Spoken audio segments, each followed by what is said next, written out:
નમસ્કાર મિત્રો, શું તમે ક્યારે વિચાર્યું છે કે કેટલાક લોકો વર્ષોથી મંદિરમાં જાય છે, રોજ ભગવાનના દર્શન કરે છે, દીવો કરે છે, દાન આપે છે, છતાં તેમના જીવનમાં શાંતિ કેમ નથી આવતી? કેમ કેટલીક પ્રાર્થનાઓનો જવાબ મળતો નથી? શું ભગવાન ખરેખર નારાજ થાય છે, અથવા ભૂલ ક્યાંક આપણા અંદર તો નથી? મિત્રો, આજે આપણે એવા વિષય પર વાત કરવાના છીએ જે દરેક સનાતની માટે ખૂબ જ મહત્વની છે. મંદિરમાં જતા પહેલા એવી 5 ભૂલો વિશે જે ઘણીવાર અજાણતા પણ થઈ શકે છે.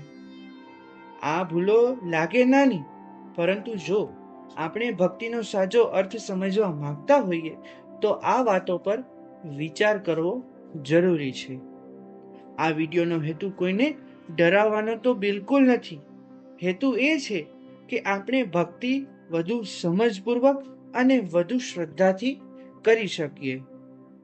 તો વિડીયો અંત સુધી જરૂર જોતા રહેજો, કારણ કે છેલ્લી વાત એવી છે જે મોટા ભાગના લોકો ભૂલી જાય છે. મિત્રો, આંખો બંધ કરીને કલ્પના કરો, સવારે સૂર્યોદય થયો છે, મંદિરની ઘંટ વાગી રહી છે, શંખનો પવિત્ર નાદ સંભળાઈ રહ્યો છે, અગરબત્તીની સુગંધ આખા વાતાવરણમાં પ્રસરી રહી છે, ભક્તો શાંતિથી ભગવાનના દર્શન માટે ઊભા છે. આવું વાતાવરણ આપણું મન શાંત કેમ કરી દે છે? કારણ કે મંદિર માત્ર પથ્થરની ઇમારત નથી, તે ભક્તિ, પ્રાર્થના અને આધ્યાત્મિક ચિંતનનું પવિત્ર સ્થાન છે. જ્યારે આપણે મંદિરમાં પ્રવેશ કરીએ છીએ ત્યારે બહારની દુનિયાનો અવાજ ધીમો પડી જાય છે અને અંદરના અવાજને સાંભળવાની તક મળે છે. મંદિર આપણને યાદ અપાવે છે કે જીવન માત્ર પૈસા, કામ અને ચિંતા માટે નથી. જીવનનો એક આધ્યાત્મિક હેતુ પણ છે. દરેક વ્યક્તિનો હેતુ અલગ હોય છે. કોઈ નોકરી માટે પ્રાર્થના કરે છે, કોઈ પરિવારની ખુશી માટે, કોઈ સ્વાસ્થ્ય માટે, તો કોઈ સંતાન માટે, કોઈ માત્ર ભગવાનના દર્શન માટે. આ બધી ભાવનાઓ સ્વાભાવિક છે, પરંતુ એક પ્રશ્ન એ છે, શું આપણે ભગવાનને માત્ર માનવા માટે જ યાદ કરીએ છીએ, કે ભગવાનનો આભાર માનવા માટે પણ જઈએ છીએ? ઘણા લોકો મંદિરમાં જાય છે, હાથ જોડે છે અને લાંબી માંગણીઓની યાદી શરૂ કરી દે છે, પરંતુ ખૂબ ઓછા લોકો ભગવાનને કહે છે કે પ્રભુ, તમે અત્યાર સુધી મને ઘણું આપ્યું છે, તેના માટે તમારો ખૂબ ખૂબ આભાર. કૃતજ્ઞતા પણ ભક્તિનો મહત્વનો ભાગ છે. ભક્તિનો અર્થ માત્ર પૂજા કરવાનો નથી. ભક્તિનો અર્થ છે વિશ્વાસ, ભક્તિનો અર્થ છે નમ્રતા, ભક્તિનો અર્થ છે પોતાના અહંકારને ભગવાનના ચરણોમાં મૂકી દેવું. જ્યારે મન શુદ્ધ બને છે ત્યારે જ પ્રાર્થના હૃદયમાંથી નીકળે છે, અને હૃદયમાંથી નીકળેલી પ્રાર્થના સૌથી શક્તિશાળી હોય છે. એટલા માટે શાસ્ત્રો વારંવાર મનની શુદ્ધિ પર ભાર મૂકે છે. આજનો માણસ ખૂબ જ વ્યસ્ત છે. સવારથી સાંજ સુધી દોડધામ, કામનો તણાવ, પરિવારની જવાબદારીઓ, મોબાઈલ, સોશિયલ મીડિયા અને આ બધાની વચ્ચે ભગવાન માટે સમય ઓછો થઈ ગયો છે. ઘણા લોકો મંદિરમાં પણ મનથી હાજર નથી. શરીર મંદિરમાં હોય છે, પરંતુ મન ઓફિસમાં, ધંધામાં કે મોબાઈલ ફોનમાં. તો પછી સાચી ભક્તિ કેવી રીતે થશે? આગળ આપણે એક પછી એક એવી 5 ભૂલો જાણીશું જે ઘણીવાર અજાણતા થઈ જાય છે. પહેલી ભૂલ લગભગ દરેક ઘરમાં થાય છે, અને કદાચ તમે પણ ક્યારેય કરી હશે. જો તમે આ ભૂલ ઓળખી લેશો અને જીવનમાં સુધારો કરશો તો તમારી ભક્તિ વધુ એકાગ્ર અને વધુ અર્થપૂર્ણ બની શકે છે. તો ચાલો હવે શરૂ કરીએ. ભૂલ નંબર 1. ભૂલ નંબર 1: ગુસ્સો, કલહ અને અશાંત મનને લઈને મંદિરમાં જવું. મિત્રો, કલ્પના કરો, સવારે તમે ભગવાનના દર્શન કરવા નીકળ્યા છો, પણ ઘરમાં નીકળતા પહેલા કોઈ વાત પર પત્ની સાથે બોલાચાલી થઈ ગઈ, અથવા માતા પિતા સાથે મતભેદ થયો, અથવા બાળકો પર ગુસ્સો કર્યો, અને પછી એ જ અશાંત મનને લઈને તમે મંદિરે પહોંચી ગયા.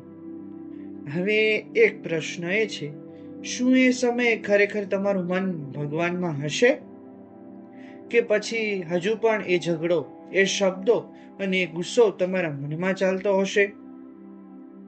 મિત્રો, ભગવાનને આપણા હાથમાં રહેલું ફૂલ જેટલું નથી દેખાતું હતું, તેટલું આપણા હૃદયમાં રહેલો ભાવ દેખાય છે. જો મનમાં ક્રોધ હોય, જો હૃદયમાં દ્વેષ હોય, જો અંદર અહંકાર હોય, તો હોઠ પરનું જય શ્રી કૃષ્ણ પણ અધૂરું રહી જાય છે. શાસ્ત્ર શું કહે છે? શાસ્ત્રો શું કહે છે? ભગવદ્ ગીતાના 2 અધ્યાયમાં કૃષ્ણ ભગવાન અર્જુનને સમજાવે છે કે ક્રોધથી મોહ થાય છે, મોહથી સ્મૃતિ ભ્રષ્ટ થાય છે, સ્મૃતિ ભ્રષ્ટ થાય ત્યારે બુદ્ધિનો નાશ થાય છે, અને બુદ્ધિનો નાશ થાય એટલે મનુષ્યનું પતન શરૂ થાય છે. વિચાર કરો, ભગવાનને ક્રોધને માત્ર એક ખરાબ સ્વભાવ નથી કહ્યું, પરંતુ તેને મનુષ્યના પતનનું કારણ પણ ગણાવ્યું છે. એક નાની ઘટના તેનાથી આપણે સમજીએ. એક ગામમાં એક ભક્ત રહેતો હતો. તે રોજ સવારે મંદિરે જતો, દરરોજ ફૂલ ચડાવતો, દીવો કરતો, દાન કરતો, પણ એક આદત હતી, ઘરેથી નીકળતા પહેલા તે પોતાની પત્ની પર ગુસ્સો કરતો, ક્યારેક બાળકોને અપમાનિત કરતો, અને પછી સીધો ભગવાનના દર્શને જતો. એક દિવસ મંદિરમાં બેઠેલા વૃદ્ધ સંતે તેને પૂછ્યું, બેટા, આજે ભગવાનને શું અર્પણ કર્યું? ભક્ત બોલ્યો, ફૂલ, ફળ અને દીવો. સંતે સ્મિત કરીને બોલ્યા, ના, આજે તું ભગવાન પાસે ગુસ્સો લઈને આવ્યો છે. આ શબ્દ સાંભળીને તે ભક્તની આંખોમાં આંસુ આવી ગયા.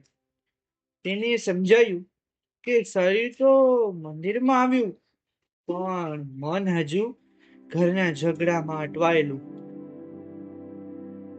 તો હવે આપણે શું કરવું જોઈએ?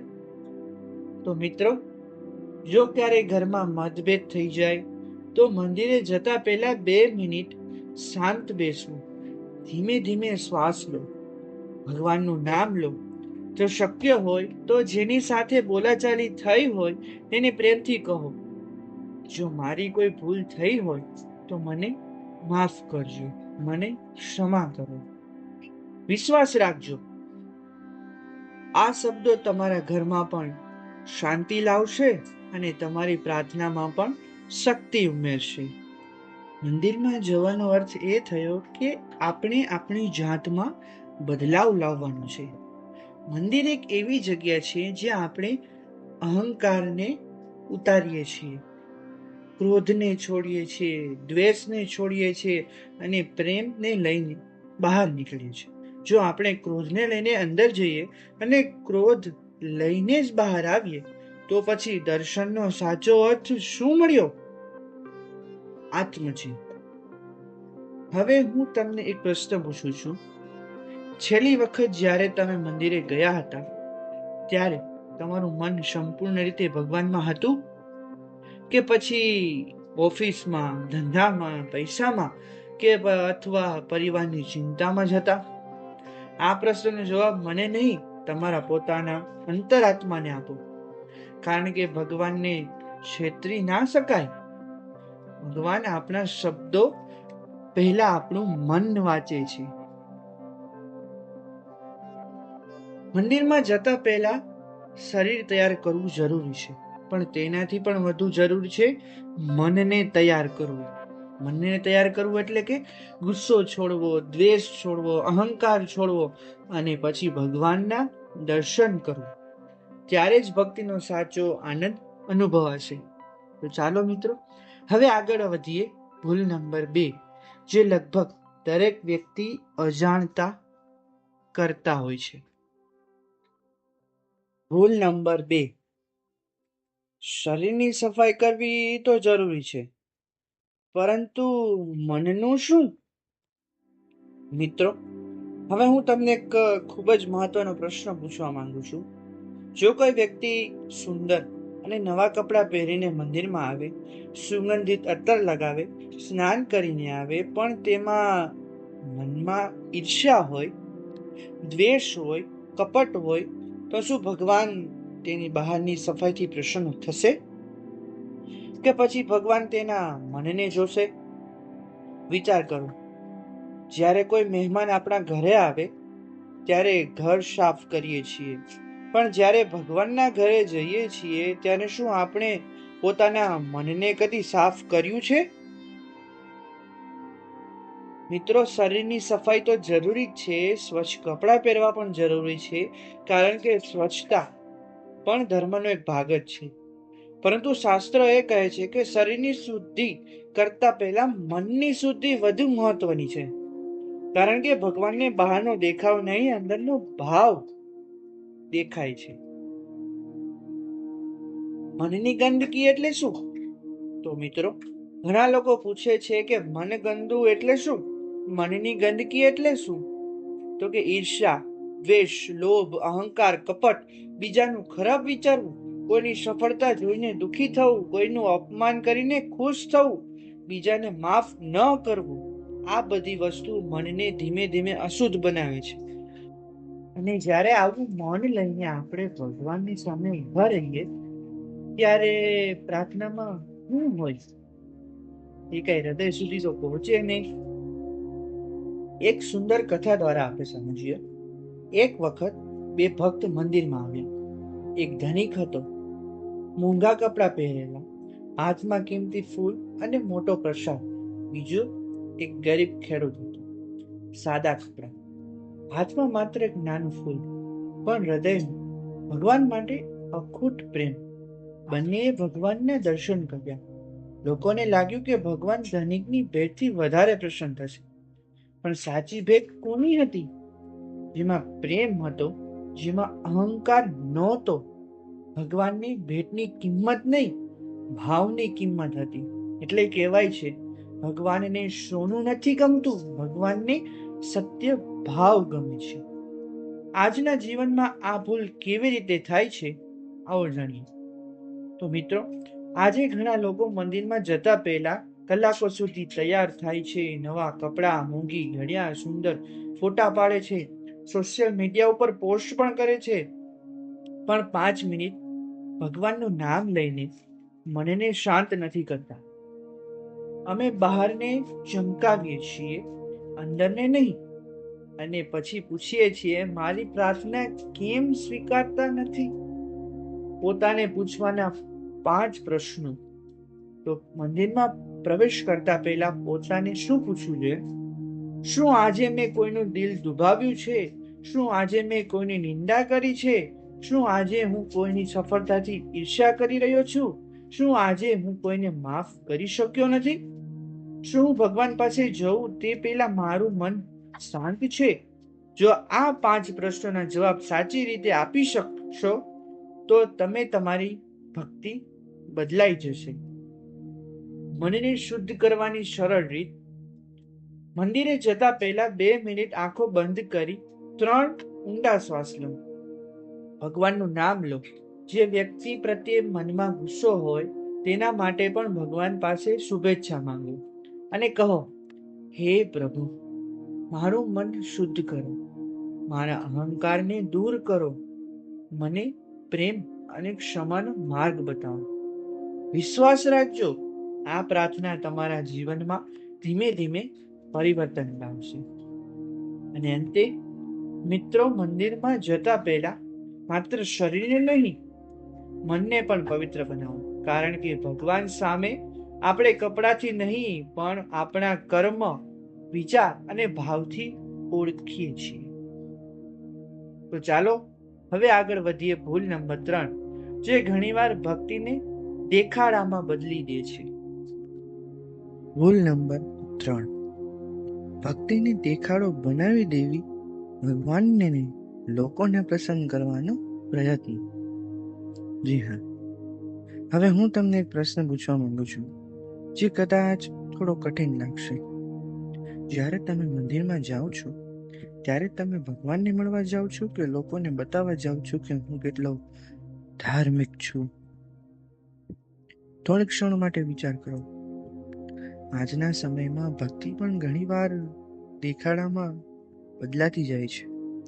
મંદિરમાં પ્રવેશ કર્યો, સૌપ્રથમ મોબાઈલ બહાર આવ્યો, ભગવાનના દર્શન કરતા પહેલા સેલ્ફી, પછી ફોટો, પછી વિડીયો અને સોશિયલ મીડિયા પર પોસ્ટ. Feeling blessed. પણ મિત્રો, એક પ્રશ્ન એ છે, શું ભગવાનને ખરેખર આ બધાની જરૂર છે? કે ભગવાનને તો માત્ર તમારું નિર્મળ હૃદય જ જોઈએ? શાસ્ત્રો આપણને શું શીખવે છે? આપણા ઋષિમુનિઓ ભક્તિને હંમેશા અંતરની યાત્રા કહી છે. ભક્તિનો અર્થ લોકોને બતાવવાનો નથી, ભગવાન સાથેનો પોતાનો સંબંધ મજબૂત બનાવવાનો છે. જ્યારે કોઈ વ્યક્તિ ફક્ત વખાણ મેળવવા માટે દાન કરે અથવા લોકો જુએ તે માટે લાંબી પૂજા કરે ત્યારે બહારથી બધું ધાર્મિક લાગે, પણ અંદર ભક્તિ ધીમે ધીમે અહંકારમાં બદલાઈ જાય છે. ભગવાન સામે દેખાડો ચાલતો નથી, કારણ કે ભગવાન આંખોથી નહીં, હૃદયથી જુએ છે. એક રાજા દરરોજ ભવ્ય પૂજા કરતો. સોનાના દીવા, ચાંદીના વાસણ, મોંઘા ફૂલ, સેંકડો લોકો તેની પૂજા જોવા આવતા. તેને લાગતું, મારા જેવી ભક્તિ કોઈની નથી. એ રાજ્યમાં એક વૃદ્ધ મહિલા હતી. તે દરરોજ માત્ર એક જંગલી ફૂલ લઈને મંદિરમાં આવતી. તે શાંતિથી ભગવાનના ચરણોમાં ફૂલ મૂકી 2 મિનિટ પ્રાર્થના કરતી અને કોઈને કંઈ કહ્યા વગર પાછી જતી હતી. એક રાતે રાજાને સ્વપ્ન આવ્યું ને ભગવાને કહ્યું, તારી પૂજામાં વૈભવ ઘણું છે, પણ એ વૃદ્ધ મહિલાની પ્રાર્થનામાં પ્રેમ વધારે છે. રાજા ચોંકી ગયા. તેને સમજ્યું કે ભગવાનને ભવ્યતા નહીં, ભાવ ગમે છે. આજના યુગમાં દેખાડાના નવા સ્વરૂપ. ભાવ જાણીએ. મિત્રો, આજે દેખાડો માત્ર પૈસાનો નથી, આજે દેખાડો સોશિયલ મીડિયાનો પણ છે. કેટલાક લોકો મંદિર કરતા કેમેરા સામે વધુ સમય વિતાવે છે. કેટલાક લોકો દાન કરે છે, પણ શરત રાખે છે કે તેમનું નામ મોટા અક્ષરે લખવામાં આવે. કેટલાક લોકો સેવા કરે છે, પણ દરેકને કહે છે કે આ કામ મેં કર્યું છે. વિચાર કરો, જો દરેક સારા કાર્યની પાછળ વખાણની અપેક્ષા હોય તો શું એ સાચી સેવા રહી? ભગવાનને શું ગમે છે? કે ભગવાનને તમારો અવાજ નહીં, તમારો ભાવ સંભળાય છે. ભગવાનને તમારું દાન નહીં, દાન પાછળનો પ્રેમ દેખાય છે. ભગવાનને તમારી પ્રસિદ્ધિ નહીં, તમારી નમ્રતા ગમે છે. જો તમે કોઈને જાણ કર્યા વગર એક ભૂખ્યા માણસને ભોજન કરાવો તો કદાચ દુનિયાને નહીં ખબર પડે, પણ ભગવાનને જરૂર જાણશે. અને કદાચ એ જ કાર્ય સૌથી મોટું પુણ્ય બની જશે. આત્મચિંતન. મિત્રો, આજે ઘરે જઈને પોતાને એક પ્રશ્ન પૂછજો, હું જે ભક્તિ કરું છું તે મન માટે કરું છું કે લોકોને રાજી કરવા માટે કરું છું, કે લોકો શું કહે છે તેના માટે કરું છું? જો કોઈ મને જોતું ન હોય તો પણ શું હું એટલી શ્રદ્ધાથી જ ભગવાનનું સ્મરણ કરી શકું છું? જો જવાબ હા હોય તો સમજી લેજો કે તમારી ભક્તિ સાચા માર્ગ પર છે. અને યાદ રાખજો, ભક્તિનો અવાજ મોટો હોવો જરૂરી નથી, હૃદય સાચું હોવું જરૂરી છે. ભગવાનને પ્રભાવિત કરવાનો પ્રયાસ ન કરો, પોતાના જીવનને ભગવાનના ઉપદેશ પ્રમાણે જીવવાનો પ્રયત્ન કરો. એ જ સૌથી મોટી પૂજા છે. ચાલો મિત્રો, હવે આગળ વધીએ. ભૂલ નંબર 4, જે આજે લગભગ દરેક વ્યક્તિ મંદિરમાં અજાણતા કરે છે. ભૂલ નંબર 4, મંદિરમાં જઈને પણ ભગવાનનું ધ્યાન ન કરવું અને મોબાઈલ, વાતો અને ઉતાવળમાં દર્શન કરવા. જી હા મિત્રો, એક ક્ષણ માટે આપણે આંખો બંધ કરીએ અને તમે એક સુંદર ને ભવ્ય મંદિરમાં પ્રવેશ કરો છો. મંદિરમાં ઘંટનો મધુર નાદ સંભળાઈ રહ્યો છે. આરતીનો સમય છે. ભગવાનના ચરણોમાં હજારો ભક્તો નમન કરી રહ્યા છે. વાતાવરણમાં ધૂપ અને ચંદનની સુગંધ ફેલાઈ રહી છે. આવી પવિત્ર ક્ષણે ભગવાન તરફ જોવાને બદલે ઘણા લોકો સૌપ્રથમ શું કરે તો કે મોબાઈલ કાઢે, સેલ્ફી લે, વિડીયો બનાવે, લાઈવ શરૂ કરે અને ભગવાનના દર્શન કરતા પહેલા સોશિયલ મીડિયા માટે કન્ટેન્ટ તૈયાર કરે છે. વિચાર કરો મિત્રો, આપણે ભગવાનના દરબારમાં આવ્યા છીએ કે ફોટોશૂટ કરવા આવ્યા છીએ? મંદિર ધ્યાન માટે છે, દેખાડા માટે નહીં. મંદિર એ એવી જગ્યા છે જ્યાં બહારની દુનિયાને થોડોક સમય માટે ભૂલી જવાની હોય છે, જ્યાં મનને ભગવાન સાથે જોડાવાનું હોય છે. પણ આજના સમયમાં ઘણા લોકોનું શરીર મંદિરમાં તો હોય છે, પણ મન મોબાઈલમાં હોય છે. ભગવાન સામે ઊભા તો હોય છે, પણ નજર સ્ક્રીન પર હોય છે. દર્શન પૂરા થાય તે પહેલા જ ફોટા અપલોડ થઈ જાય છે, પણ મનમાં ભગવાનનો એક પણ વિચાર જન્મતો નથી. મિત્રો, આવી ભક્તિથી આત્માને શાંતિ કેવી રીતે મળે? એક પ્રેરણાદાયક ઘટના દ્વારા હવે આપણે સમજીએ. એક યુવાન દર રવિવારે મંદિરમાં જતો, દરેક વખતે સુંદર ફોટા પાડતો, દરેક આરતીઓનો વિડીયો બનાવી સોશિયલ મીડિયામાં લખતો, આજે ભગવાનના આશીર્વાદ મળ્યા. એક દિવસ મંદિરમાં બેઠેલા એક વૃદ્ધ સંતે આ બધું નિહાળ્યું અને તે યુવાનને બોલાવી અને કહ્યું, બેટા, આજે ભગવાનને કેટલા સમય સુધી તે દર્શન કર્યા? યુવાન બોલ્યો, મહારાજ, હું તો આખો સમય મંદિરમાં જ હોઉં છું. સંતે ફરીથી પૂછ્યું, મંદિરમાં તો હતો, પણ ભગવાન સાથે હતો? યુવાન ચૂપ થઈ ગયો. સંતે કહ્યું, તારો કેમેરો ભગવાનને જોઈ રહ્યો હતો, પણ તારું મન ક્યાં હતું? એ દિવસથી યુવાને નક્કી કર્યું, મંદિરમાં પ્રવેશ્યા પછી મોબાઈલ સંપૂર્ણપણે બંધ રાખીશ અને માત્ર ભગવાનમાં જ મન જોડાવીશ. થોડા દિવસોમાં તેને અંદર એક અનોખી શાંતિ અનુભવવા લાગી. દર્શનનો સાચો અર્થ શું છે? જી હા મિત્રો, દર્શન શબ્દનો અર્થ માત્ર ભગવાનને જોવો નથી. દર્શનનો અર્થ એ છે એવી રીતે ભગવાનને જોવું કે થોડા સમય માટે આખી દુનિયા ભૂલી જઈએ. એવી રીતે ભગવાનને નિહાળવા કે આંખોમાં ભક્તિના આંસુ આવી જાય. એવી રીતે ભગવાનનું સ્મરણ કરવું કે મનના બધા વિચારો શાંત થઈ જાય. જો દર્શન કરતી વખતે પણ મન બજારમાં હોય, ધંધામાં હોય અથવા મોબાઈલમાં હોય, તો દર્શનનો સાચો આનંદ કેવી રીતે મળશે? મંદિરમાં વાતો કરવી નહીં. એક બીજી સામાન્ય ભૂલ, ઘણા લોકો મંદિરમાં ભગવાન કરતા એકબીજા સાથે વધુ વાતો કરે છે. કોઈ વેપારની ચર્ચા કરે, કોઈ રાજકારણની ચર્ચા કરે, કોઈ બીજાની નિંદા કરે. વિચાર કરો, જે જગ્યાએ ભગવાનનું નામ ગુંજવું જોઈએ ત્યાં દુનિયાની વાતો ગુંજવા લાગે તો એ સ્થળની પવિત્રતા પર શું અસર પડે? મંદિરની અંદર બોલીએ તો પણ ધીમા અવાજે, ઓછું બોલીએ અને શક્ય હોય ત્યાં સુધી ભગવાનનું સ્મરણ કરીએ. શાસ્ત્ર શું શીખવે છે આપણને? તો કે આપણા સંતો અને ઋષિમુનિઓ કહે છે, જ્યારે પણ મંદિરમાં પ્રવેશ કરો, પહેલા મનને શાંત કરો, પછી ભગવાનના ચરણોમાં નજર સ્થિર કરો. ધીમે ધીમે ભગવાનનું નામ લો, દરેક શ્વાસ સાથે પ્રાર્થના કરો. એટલું પૂરતું છે. ભગવાન સુધી પહોંચવા માટે લાંબા શબ્દોની જરૂર નથી, સાચા ભાવની જરૂર છે. અને આજથી એક નાનો સંકલ્પ આપણે સૌ કરીએ કે આગલી વખત જ્યારે તમે મંદિરમાં જશો ત્યારે એક નાનો સંકલ્પ કરજો, મંદિરમાં પ્રવેશ્યા પછી ઓછામાં ઓછા 10 મિનિટ સુધી મોબાઈલ હાથમાં નહીં લો. ઓછામાં ઓછા 10 મિનિટ સુધી મોબાઈલને હાથમાં નહીં લો. સૌ પ્રથમ ભગવાનના દર્શન કરો, પછી શાંતિથી બેસો, આંખો બંધ કરો અને માત્ર ભગવાનનું નામ લો.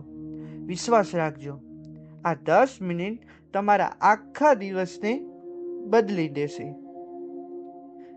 જી હા મિત્રો, મંદિર ફોટા લેવા માટે નથી, મનને ભગવાન સાથે જોડવા માટે છે. દર્શન ઉતાવળમાં નહીં, ધ્યાનથી કરો. પ્રાર્થના દેખાડા માટે નહીં, હૃદયથી કરો. અને યાદ રાખજો, ભગવાનને તમારા મોબાઈલનો કેમેરો નહીં, તમારા હૃદયનો પ્રકાશ જોઈએ છે. તો ચાલો મિત્રો, હવે આગળ વધીએ. ભૂલ નંબર 5, જે સૌથી મહત્વની ભૂલ. ઘણીવાર સારા ભક્તો પણ અજાણતામાં એ ભૂલ કરી બેસે છે.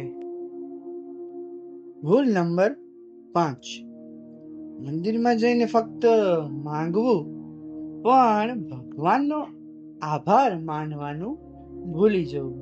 જી હા મિત્રો, હવે આપણે આવી પહોંચ્યા છીએ સૌથી મહત્વની ભૂલ પર. એક એવી ભૂલ જે કદાચ આપણે બધા જીવનમાં ક્યારેક ને ક્યારેક તો કરી બેઠા છીએ. એક પ્રશ્ન પૂછું છું, જ્યારે તમે ભગવાનના દર્શન કરવા જાઓ છો ત્યારે તમારી પ્રાર્થના કેવી હોય છે? હે ભગવાન, મારો ધંધો સારો ચાલે, મારા બાળકને નોકરી મળી જાય, મારી બીમારી દૂર થઈ જાય, મારી પરીક્ષામાં સારા માર્ક આવે. આવી પ્રાર્થના કરવી ખોટી નથી. ભગવાન તો આપણા પિતા છે. પિતા પાસે સંતાન માગે એ તો સ્વાભાવિક છે. પણ મિત્રો, શું આપણે ક્યારે ભગવાનને માત્ર આભાર કહેવા મંદિરમાં ગયા છીએ? વિચાર કરો. આજે સવારે તમે આંખ ખોલી, શ્વાસ લઈ શક્યા, તમારા પરિવારને જોઈ શક્યા, ભોજન મળ્યું, પાણી મળ્યું, ચાલી શક્યા, બોલી શક્યા. આ બધું શું આપણા પોતાના બળે છે? ના, આ બધું ભગવાનની કૃપા છે. પણ આપણે આ કૃપા માટે કેટલો આભાર માનીએ છીએ? ઘણી વખત અમે જે મળ્યું છે તે ભૂલી જઈએ છીએ અને જે મળ્યું નથી તેના માટે દુખી રહીએ છીએ. તો હવે આપણે એક હૃદયસ્પર્શી કથા દ્વારા સમજીએ. એક ગામમાં 2 મિત્રો રહેતા હતા. દરરોજ બંને મંદિરમાં જતા. પહેલો મિત્ર દરરોજ ભગવાન પાસે નવી નવી માંગણીઓ કરતો હતો.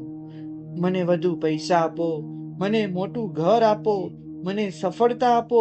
અને બીજો મિત્ર માત્ર એટલું જ કહેતો, હે પ્રભુ, આજે તમે મને એક નવો દિવસ આપ્યો, તે બદલ તમારો ખૂબ ખૂબ આભાર.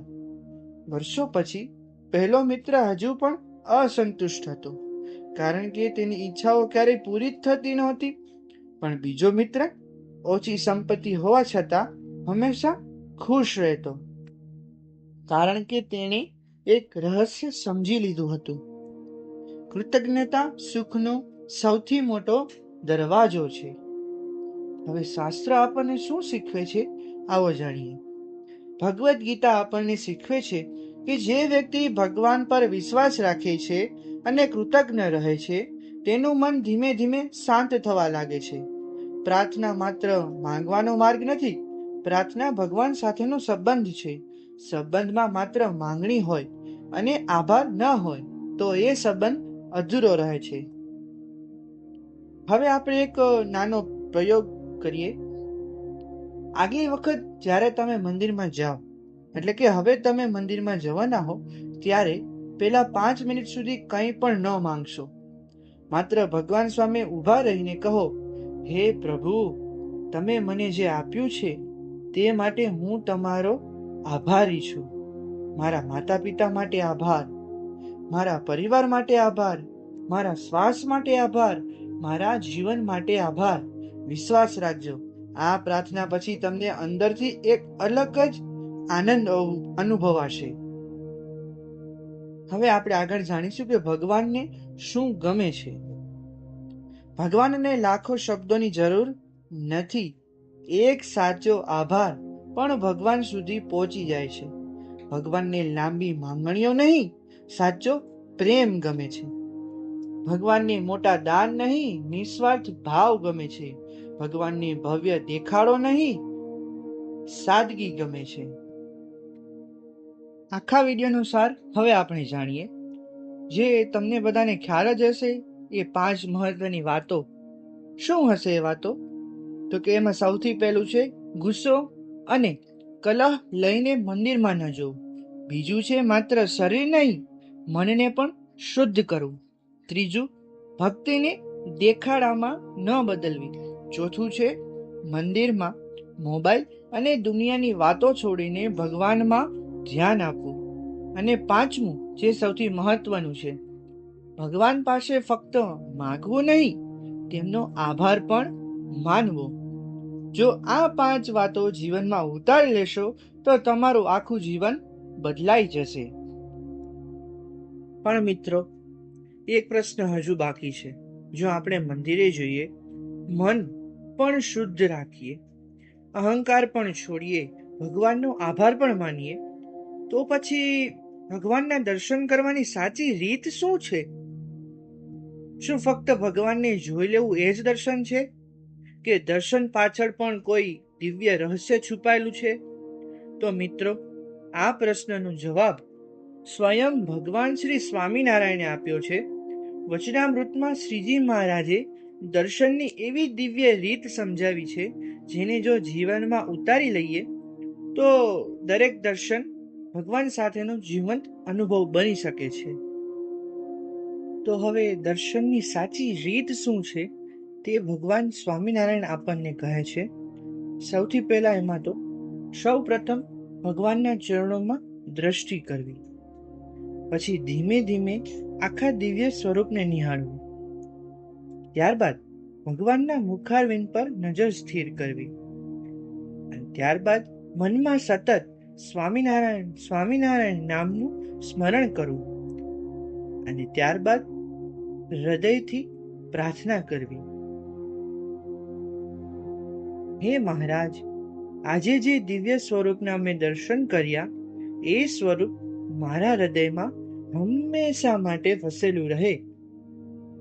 દરેક દર્શનને દિવ્ય અનુભવ બનાવીએ અને ભગવાનના સ્વરૂપને હૃદયમાં ઉતારીએ. તો મિત્રો, જો આ વિડીયોએ તમારા હૃદયને સ્પર્શ કર્યો હોય તો તેને તમારા પરિવાર, મિત્રો અને દરેક હરિભક્ત સુધી જરૂર પહોંચાડજો. કદાચ તમારા એક શેરથી કોઈનું જીવન બદલાઈ જાય અને કોઈને ભગવાનના સાચા દર્શનનો માર્ગ મળી જાય. આવી જ સનાતન ધર્મ, સત્સંગ અને ભગવાન સ્વામિનારાયણના દિવ્ય ઉપદેશોથી ભરપૂર વિડીયો જોવા માટે અમારી ચેનલને જરૂર સબસ્ક્રાઇબ કરો. ફરી મળીએ એક નવા આધ્યાત્મિક વિષય સાથે. ત્યાં સુધી ભગવાનનું સ્મરણ કરતા રહેજો, સત્સંગમાં જોડાયેલા રહેજો અને જીવનને દિવ્ય બનાવતા રહેજો. જય સ્વામિનારાયણ, જય સનાતન ધર્મ, જય શ્રી કૃષ્ણ.